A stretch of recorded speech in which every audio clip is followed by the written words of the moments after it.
Modified monkeys? Is that what we are? Is that what we are? Or is it just a mask some scientists want us to wear? The origin of life community has not been honest. Materialists understand that materialism cannot explain the mind. Who am I? Rather than abandoning materialism, they abandon the mind. Our planet has water and carbon, both necessary for life. So the Earth is exceedingly rare. You get many people deceived, thinking that life has been all but made.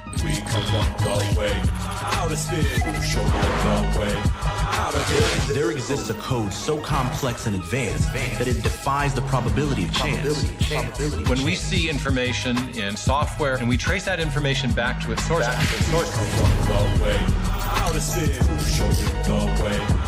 we always come to a mind that's part of what we know from our observation of the world around us, that information always arises from an intelligent source.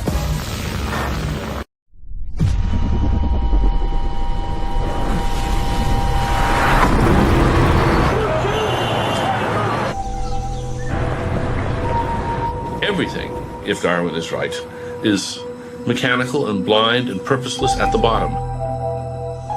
Our planet is a lonely speck in the great enveloping cosmic dark. The cosmos is all that is, or ever was, or ever will be.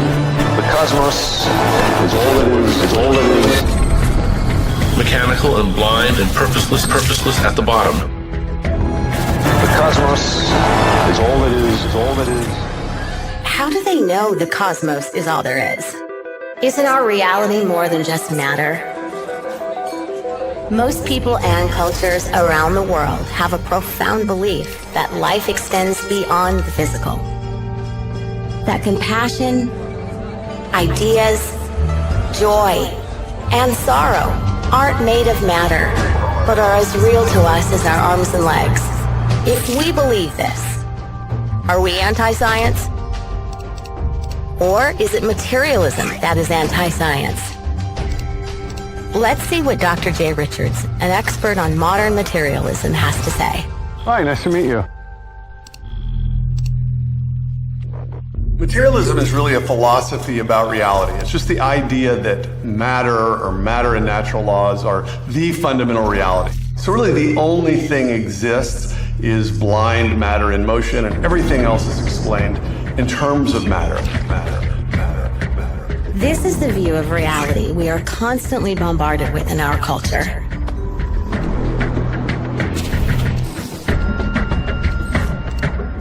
And I have a materialist view of the world, and so that commits me to the view that when I think I have free will, when I think that I'm exercising free choice, I'm deluding myself.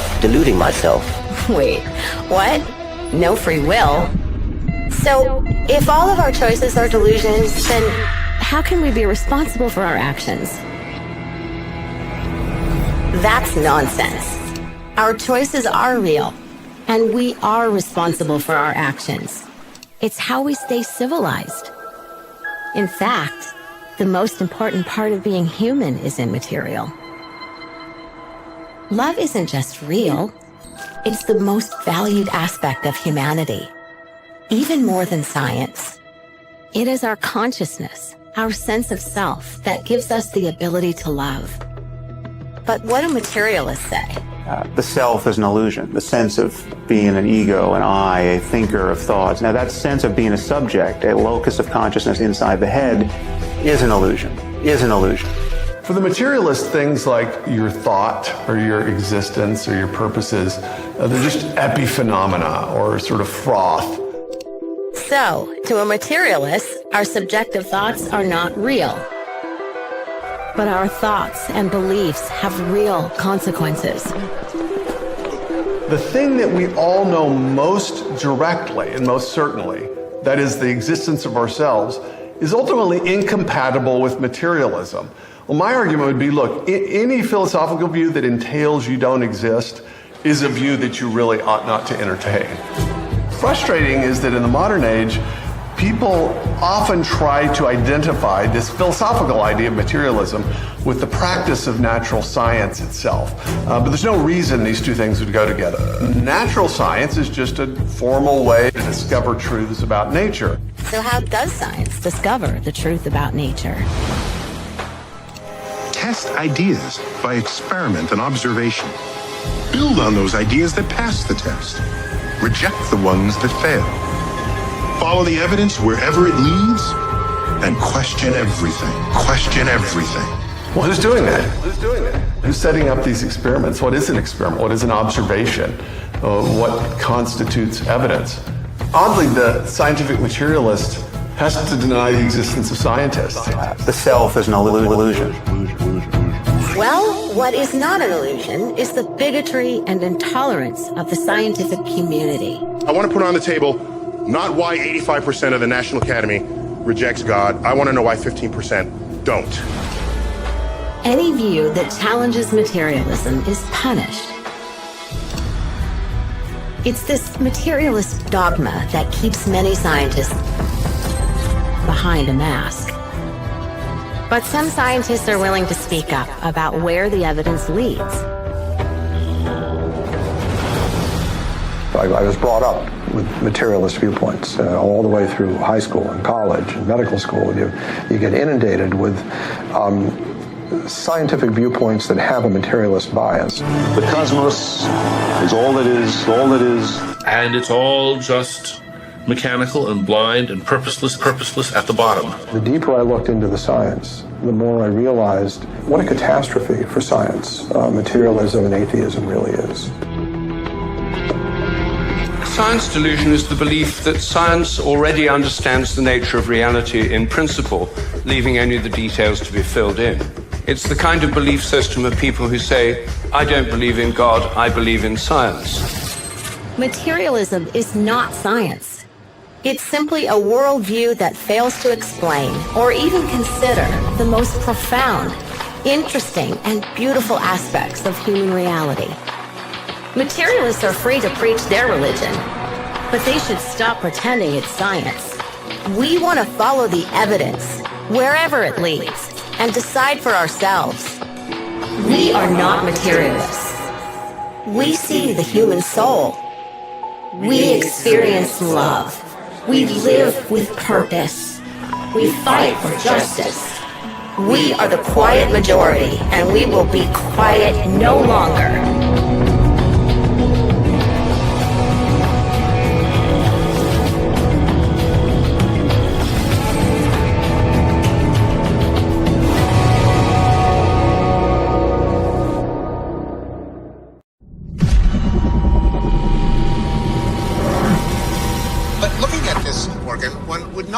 Immediately guess that all of the richness of mental life, of intelligence, of categorization, of language, of planning, of emotion could arise from the structure of this 3 pounds of flesh. Your robot's made out of meat, which is what I'm going to try to convince you of today. Robots made out of meat. Intelligence, language, motion, 3 pounds of flesh. Robots made meat. Are you and I really robots? What you are, what I am, is 100 trillion little cellular robots. Robots. That may sound scientific, but is it? I spoke with Dr. Michael Egnor, a human brain expert. And eliminative materialism is an ideological viewpoint, a philosophical viewpoint, but it's not a scientific viewpoint. It is the viewpoint that there is no such thing as the mind. It's not that the mind is explainable by matter, it's just that the mind doesn't exist at all. The one thing almost everyone accepts is that we actually exist. We're persons, not just a collection of body parts. We have a self, an inescapable I. I have a brain, but I am not a brain. I feel emotions, but I am not an emotion. I think thoughts, but I am not a thought. Who are you? Think about it. Who am I?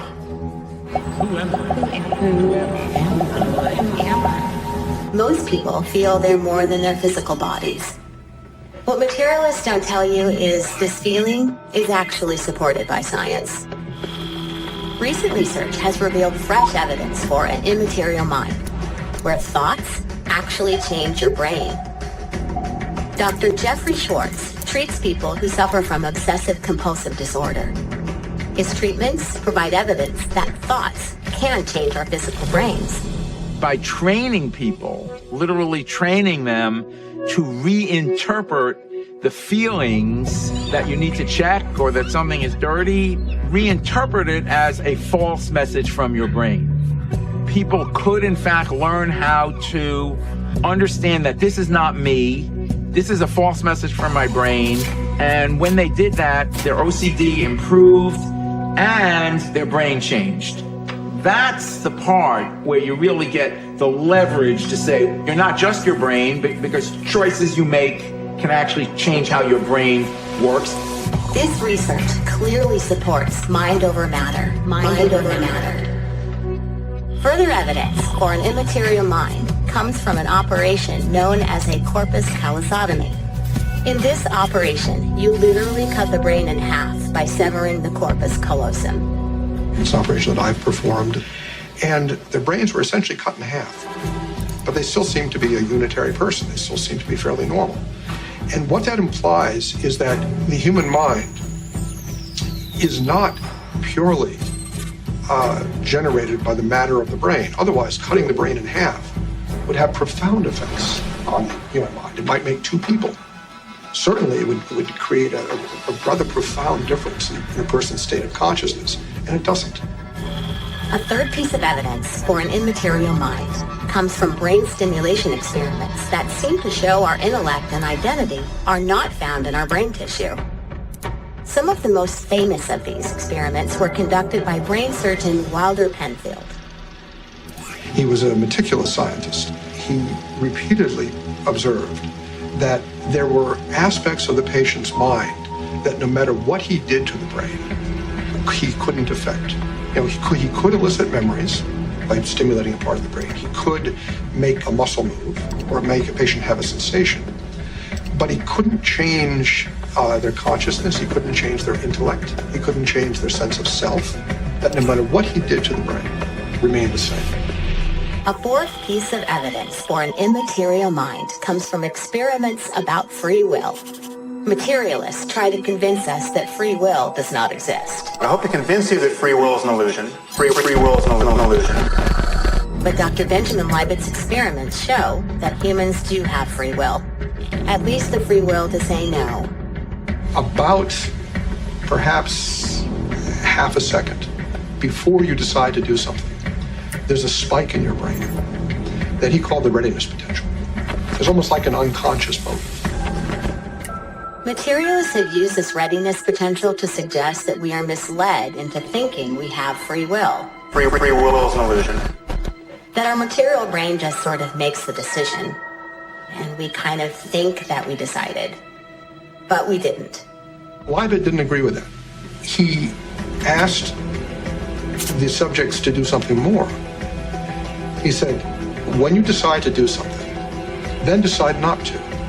When they did that, he found that there was a readiness potential for deciding to push the button. But there wasn't a readiness potential to decide not to push it. And he said, he didn't prove the existence of free will, but he proved the existence of free won't. And that's what he called it, free won't. That in a sense we have motives that are beyond our control. We can't stop the motives, but we can stop ourselves from doing it.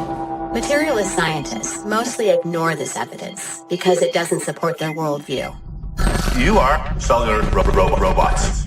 Materialists are realists, in a sense. They understand that materialism cannot explain the mind. Rather than abandoning materialism, they abandon the mind, which I think is a mistake. Neuroscience shows that you are more than your brain. This liberating evidence frees us to think rationally about who we really are: body, soul, and mind. We are not materialists. We see the human soul. We experience love. We live with purpose. We fight for justice. We are the quiet majority, and we will be quiet no longer.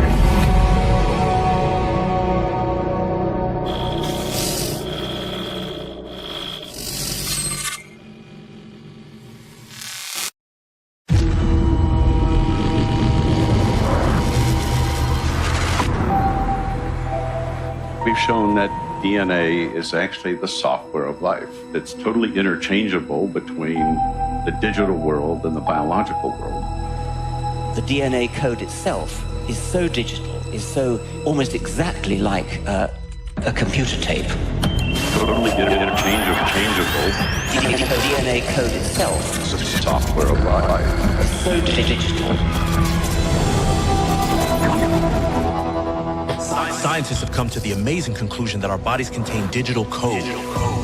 In fact, Bill Gates, you know, the founder of Microsoft, tweeted, "DNA is more advanced than any software ever created." Think about it. A program or code is written by someone very smart. The more complex the code, the more intelligent the author has to be. So here's the question. If our DNA code is more complex than any man-made software, where did it come from? Is it possible it was authored without an author, programmed without a program? Materialists think so, through neo-Darwinism, the modern version of Darwinian evolution. Stephen Meyer, author of the New York Times bestseller Darwin's Doubt, explains. According to neo-Darwinism, new genetic information arises as a result of random mutations in the arrangement of the nucleotide bases along the spine of the DNA molecule. If those random changes are beneficial, they're passed on and preserved, and if many such changes are preserved and passed on, they would accumulate over time and eventually result in a very significant change in the morphology, the form of the organism. That's like saying if this game had glitches every time it was copied online, and gamers shared their favorite mutated versions and trashed the rest, it would eventually turn into this. Come on, really? If we know the computer glitches won't produce a new video game, how much sense does it make to believe that glitches, copying errors, and our DNA code can produce new organisms? Could random mutations in DNA really produce this? This? This? What about this? This? This? This, this, this, this, or this. Everything we know about software shows that random changes in a section of functional code or functional information is going to degrade that information long before you ever get to something fundamentally new. And that's the problem with the mutation selection mechanism as an explanation for new genetic information. Information in DNA is also essentially typographic or digital. And there are far more ways to go wrong in arranging those characters than there are ways to go right. And so as you begin to randomly change them, you inevitably fall into a non-functional abyss long before you ever generate anything fundamentally new. So just how unlikely is it for random genetic changes to produce something new, even something as modest as a protein structure with a new function? One scientist performed experiments that enabled him to actually calculate the odds, and they aren't good. In fact, they're next to impossible. We caught up with a molecular biologist, Douglas Axe, in Seattle. In our lab work, we've asked how rare or how common functional proteins are within the space of possibilities. Doing experiments and calculations, we found that they're exceedingly rare, like 1 in 10 to the 74th power rare. To get a feel for those odds, imagine that somebody hid one atom somewhere within the Milky Way galaxy, and you, blindfolded by chance, are supposed to pick one atom and hope that it's the right one. Those odds would be better than the odds for the protein. Axe calculated the probability for all the chance mutations in all of the life forms on Earth for billions of years. And in all that time, he found they couldn't chance on even one new functional protein structure. Not one. 0. And keep in mind, it takes thousands of distinct proteins to build any kind of complex life, including humans. And many of these proteins are unique to each individual life form. So we go from improbable to basically impossible. The bottom line is that the mutation selection mechanism simply lacks the creative power to generate the new information necessary to build new organisms in the history of life. If the material processes of mutation and natural selection aren't capable of producing the biological information needed for life, then where did it come from? Our uniform and repeated experience, as Darwin himself pointed out, is the basis of all scientific reasoning about the past. So when we see information in a digital form in software, or we see a paragraph in a book, and we trace that information back to its source, we always come to a mind, not a material process. That's part of what we know from our observation of the world around us, that information always arises from an intelligent source. So we can apply that knowledge to the question of historical biology, and when we see that information is the foundation of life, we can infer that the best explanation for the origin of that information is in fact also a mind, a conscious agent, not an undirected material process. When presented with evidence that conflicts with neo-Darwinism, most scientists cling to a belief in the blind process of evolution, denying what science has discovered. That at the foundation of life, there exists a code so complex and advanced that it defies chance. They make no room for the possibility that we were created by an intelligence far more sophisticated than the most genius of programmers. Instead, they choose to limit their investigation to a strictly materialist worldview. When faced with this evidence, how will you respond? We are not materialists. We see the human soul. We experience love. We live with purpose. We fight for justice. We are quiet for joy, and we will be quiet no longer.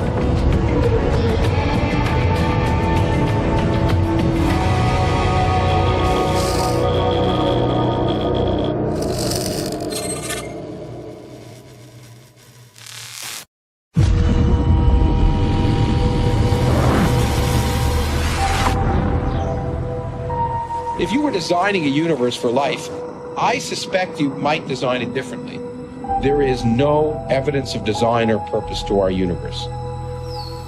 I'm a speck, on a speck, orbiting a speck, among still other specks, in the middle of specklessness. I am not, I suck. No design, no purpose. I'm a speck, in the middle of specklessness. Are we really just insignificant specks in an accidental universe? Do we really just suck? Those are some dramatic claims, but not everyone thinks that way. In fact, some very distinguished scientists disagree. Freeman Dyson, a world-renowned physicist and mathematician, says, and I quote, "The more I examine the universe and study the details of its architecture, the more evidence I find that the universe in some sense must have known that we were coming." So maybe it's not an accident that Earth is habitable. We caught up with physicist Bijan Nemati, who was a senior engineer at NASA's Jet Propulsion Lab for over 16 years. What we've discovered in the last few decades is that the properties of the universe in general and our planet in particular are fine-tuned, not just for our survival, but actually for our thriving, our benefit. So Earth is not just habitable, it's better than that. It's hospitable. It's like this. Imagine you're a space explorer and you land on a distant planet. There's no water, no oxygen, and it's 300 degrees below zero. You're screwed. But then off in the distance you see a structure, and the closer you get, the more it looks like a house. When you open the door, you find it's been filled with warm, breathable air. You take off your spacesuit and find a faucet with drinkable water, and a refrigerator stocked with healthy and delicious food. What's your first thought? The house and everything in it was the product of a mindless natural process?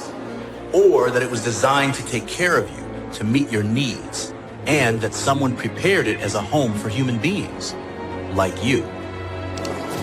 Our planet, Earth, is that home. Our planet is a terrestrial planet. It has water and carbon, both necessary for life. It has an oxygen-nitrogen atmosphere in just the right proportion for life to thrive.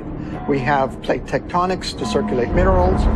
We have a magnetosphere that protects us from harmful radiation. Our moon stabilizes our axial tilt, giving us a stable climate. And we have gas giant planets, particularly Jupiter, cleaning up the solar system from comets and asteroids that could harm us. And we are located in the habitable zone of a very stable, energetic star, which itself is located in the habitable zone of a metal-rich, mature galaxy. So the Earth is apparently exceedingly rare. There is no design or purpose to our universe. Still stuck on that? Even though the Earth meets exactly the conditions needed to sustain life? Well, what about our universe and the precise settings of its physical laws that keep things in order? What they call fine-tuning. Cosmological physicist Frank Tipler explains. Fine-tuning in physics refers to the fact, the observed fact, that were we to modify the constants of nature just slightly, life would never appear in this universe. Imagine you have a universe app where you can mess with the universal laws of physics from the beginning of time. Starting with gravity, too strong and the stars would be unstable and deadly to life. Too weak and the stars would struggle to create carbon and oxygen. Again, no life. We got Stephen Meyer, who holds a PhD from Cambridge, to break it down. The force of gravity is not too strong, not too weak. The speed of light, not too fast, not too slow. The ratios of these fundamental forces are delicately balanced. It's the just right universe that makes life possible. So it's got to be exact. But materialists say we just got lucky with gravity. Now, let's set our universe app to random and tap the button. What are the chances that the app will luck onto a gravity setting that just happens to allow life to emerge? Scientists have crunched the numbers, and the answer? Not good. You mean not good like 1 out of 100? I'd say 1 out of a million. Actually, for gravity, it's worse. Worse than 1 chance in a billion, times a trillion, times a trillion. So you're telling me there's a chance? Yeah! Yeah! We all love rooting for long shots, but here's the thing. It's not just gravity. There are many other physical laws that also have to be just so for life to emerge in the universe. And some of them are even more fine-tuned, even more unlikely than gravity. Without fine-tuning, our universe would be a horror story even Stephen King couldn't imagine. The very construction of the world and the fact that we seem to be the only blue-populated planet in the universe, it makes you have to believe that if we happened by accident, it would make winning the lottery look like flipping a coin. So I have a tendency to believe in intelligent design. Nobel Prize-winning physicist Charles Townes seemed to agree by stating, and I quote, "Intelligent design, as one sees it from a scientific point of view, seems to be quite real. This is a very special universe. It's remarkable that it came out just this way." But of course, materialist scientists claim they have a better answer.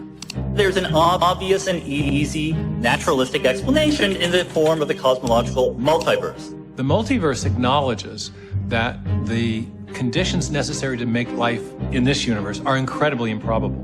But it posits the existence of multiple billions of other universes, and we just happen to be in that lucky universe. Keep in mind that there's no evidence that these other universes actually exist. There are no experimentally tested laws of physics telling us that these other universes exist. No evidence for leprechauns, no evidence for unicorns, no evidence for the existence of other universes with different values of these fundamental constants. And there's still another problem with the multiverse explanation. The new mechanisms that have been proposed as possible ways of generating new universes themselves require fine-tuning. So in order to explain the fine-tuning, you have to posit prior universe-generating mechanisms that themselves require fine-tuning. And so, in the end, you're left right where you started. The many aspects of nature that have been fine-tuned for life are overwhelming. All of this evidence shows you are not insignificant. You are not an accident. And you don't suck. Someone had you in mind. Someone had us all in mind. We are not materialists. We see the human soul. We experience love. We live with purpose. We fight for justice. We are the quiet majority, and we will be quiet no longer.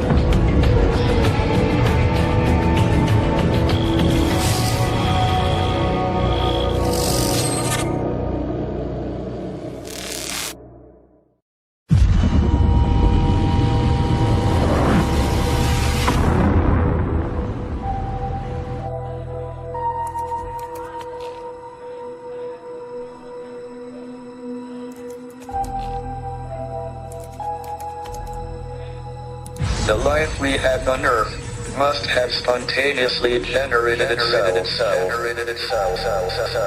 Scientists have reason to think that the first living cells on Earth came about through a natural process called chemical evolution. First living cell chemical evolution. Life spontaneously generated itself. Did life really spontaneously generate itself from chemicals?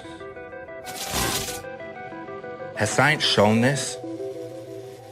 We tracked down James Tour, one of the world's leading experts in synthetic organic chemistry, to find out. All of these little pictures of molecules coming together to form the first cell are fallacious, are ridiculous. The origin of life community has not been honest. They will write in their very papers, they will see some small phenomena and extrapolate what this means in the context of origin of life. And then they will work with the press, and the press will extrapolate it all the more. And you get many, many people deceived, thinking that life has been all but made. All of this is a lie. Scientist Craig Venter creates life for the first time in a laboratory. We're here today to announce the first synthetic cell. We haven't created life, nowhere close. What they did is they took a cell. They took the genome out of that cell. They manufactured a genome that's similar to it, and they put it in. That is akin to taking an engine out of a Ford and putting it into a Buick and then saying, look, I created automobiles. No, you just took one piece, and it's not even the engine. It's just the computer control box you took out of one car and you put it in another car. That's what it was like. But the design of the computer control box you got from other cells. Other scientists say they've been able to create protocells in the lab that are the stepping stones to the first life. I can mix some chemicals together in a test tube in my lab, and these chemicals will start to self-associate to form larger and larger structures. The protocell moves. As a metabolism, it could use energy and it moves around. Protocells are a bunch of nonsense. That is like a proto-turkey. I take 20 pounds of sliced turkey meat from a delicatessen. I throw that into a pot. I add some turkey broth. I warm that up, and I throw in some feathers, and I say, that's a proto-turkey. Yeah, there's no order to it, but you know, if you wait long enough, a turkey will come gobbling out. That sounds ridiculous, doesn't it? That's precisely what origin of life researchers have done when they make a protocell. Wait a second. Haven't we been taught with hundreds of millions of years anything is possible? Time is actually the enemy. You let these chemicals that have been made sit around. They show the degradation in a period of weeks. Weeks is the twinkling of an eye when it comes to prebiotic timescales. The chemicals decompose. So to think that the molecules could be made and sit there waiting for other molecules to come in, it doesn't happen. Organic chemistry doesn't work that way. Well, if life didn't spontaneously generate on Earth, what about scientists who believe that life must have come here from outer space? Whether you want to have it originate from Earth or from some other planet, you have to have the origin of life. You have to have the origin of that first cell. How does that happen? We have no idea. So with all the advances in scientific research and the study of life, why can't we figure this out? With all of origin of life research going on, the problem is becoming harder all the time, not easier.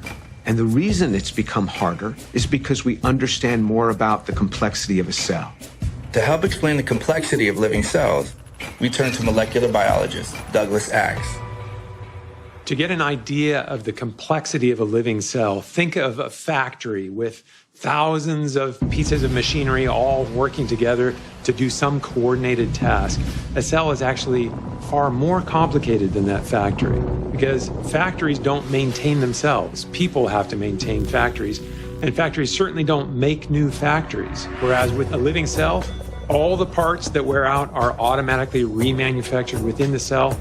Not only that, the cell is manufacturing a new cell as well. Human-made factories don't even come close. For a living cell to exist and perform such complex tasks, it takes some very detailed instructions, which are chemically encoded in our DNA. If you have a string of nucleic acids like DNA or RNA has, you have to have a precise sequence because that translates to what proteins are needed to build the organism. That's called the information code. But where did all that information, these detailed instructions, come from to build the first cell? We don't have a tool to assess that within chemistry. Laboratory chemistry may not, but Stephen Meyer is convinced origin science does have the tools. Is there anything we know of that does have the causal power, the ability to generate new information, and therefore could explain the origin of the first cell? And I think there is, and that's the idea of intelligent design. Intelligent design is defined as the theory that certain features of the natural world are best explained by an intelligent cause, not an undirected process. Because what we know from our experience is that intelligent agents can produce information, and indeed do produce information, in a digital or typographic form, the form of information that we find in the DNA molecule, functional digital information. Whenever we see information and we trace it back to its source, whether we find it in a section of software code or a paragraph in a book or in a hieroglyphic inscription, we always find that a mind played a role in generating that information. Don't be fooled by the hype. Materialists are further from explaining the origin of life than ever before, yet they still refuse to consider the only observable source known to create information code, an intelligent designing mind. We are not materialists. We see the human soul. We experience love. We live with purpose. We fight for justice. We are the quiet majority, and we will be quiet no longer.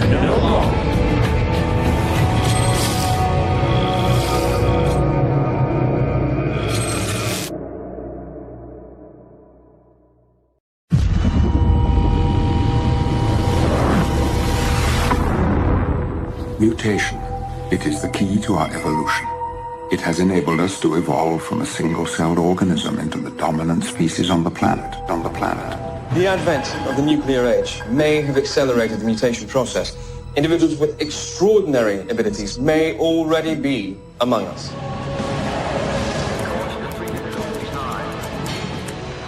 Mutation is a critical ingredient in the recipe for evolution. Mutation generates variation, differences between individuals. Mutation generates variation. Human evolution. Mutations key to evolution. What's fact and what's fiction here? Are mutations really the key to our evolution? Think about it. In real life, significant genetic mutations don't create superpowers. They create super challenges. Sometimes those mutations are even life-threatening. That's the reality. And yet we're told that random mutations with guidance from natural selection invented and genetically engineered every feature of every living organism. Changes to life's instructions happen more or less at random. Mutation generates variation. Evolutionary biologists claim that random mutations accumulating over time ultimately produce life's features. If this is the case, zillions of chance mutations over the history of life led to the invention of flight and sight, immune systems and reproductive systems, even conscious beings with the capacity to love, reason, create art, and distinguish right from wrong. However, now, we no longer have to rely on speculative claims. Through experiments, we can actually observe mutations and see what they're doing to guide evolution. Biochemist Michael Behe has spent much of his life researching and studying mutations. In the past 50 years or so, methods have been developed to track mutations, changes in DNA at the very molecular level. Now we can watch evolution in real time. Since 1988, biologist Richard Lenski has been conducting one of the greatest evolutionary experiments ever done. He started a culture of bacteria called E. coli growing in his lab. And since they reproduce so quickly, now they're up past 60,000 generations. And that's like 1.5 million years of human lifetimes. So we are talking about numbers that are big enough to see some serious changes, if serious changes could come about. In his work, he's seen a lot of beneficial mutations come along. But turns out that the great majority of the mutations were in pre-existing genes, and they either broke or degraded the genes. So the bacteria were evolving, improving more by devolution than by evolution. It's difficult to understand how breaking a gene can be beneficial or helpful. Think of it this way. Suppose you had a car, and the most important thing to your survival right now was the gas mileage. What could you do to improve the gas mileage of your car quickly? One thing you could do is rip out the back seat and throw it away. Back seats are helpful, but if your life depended on you getting better gas mileage right now, that would be a beneficial improvement. The problem with that, for Darwin's theory, is that ripping the back seat out of a car doesn't tell you how you make a back seat. Darwin's theory needs to show that organisms can improve by building things, and that's what has been missing in this terrific experiment. This famous E. coli experiment shows that trillions of random mutations are not capable of building anything new. By the numbers, this E. coli experiment is giant, but it's dwarfed by the size of a natural experiment involving humans infected with malaria. Every year, about 1 billion or so people contract malaria. So that's 1 billion times 1 trillion cells that are made each year on the planet. In recent decades, scientists have exhaustively studied malaria. They've seen how it evolved resistance to several of the drugs used to treat it. But what is more interesting is what scientists haven't seen.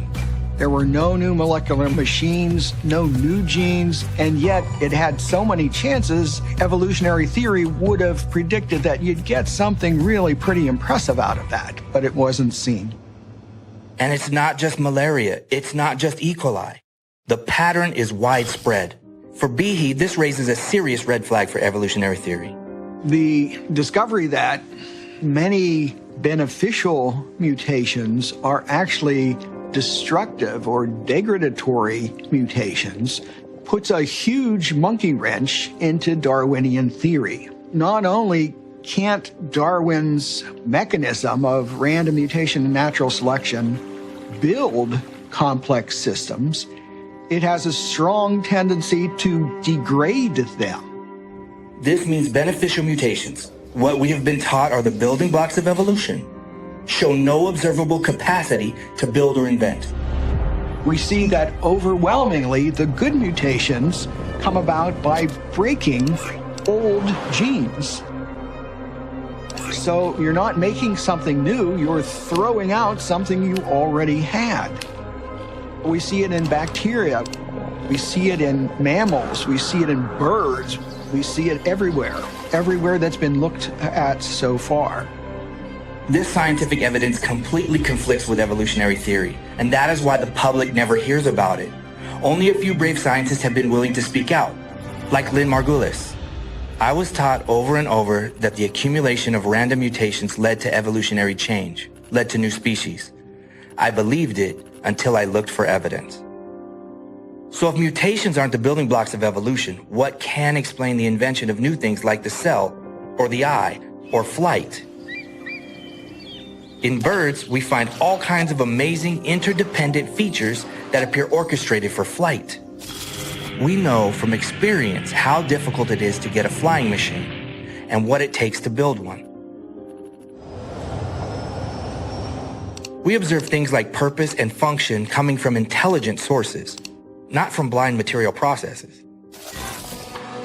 So when we see design, engineering, and artistry throughout nature, shouldn't we be looking for a designer, an engineer, an artist capable of fashioning what we see? We are not materialists. We see the human soul. We experience love.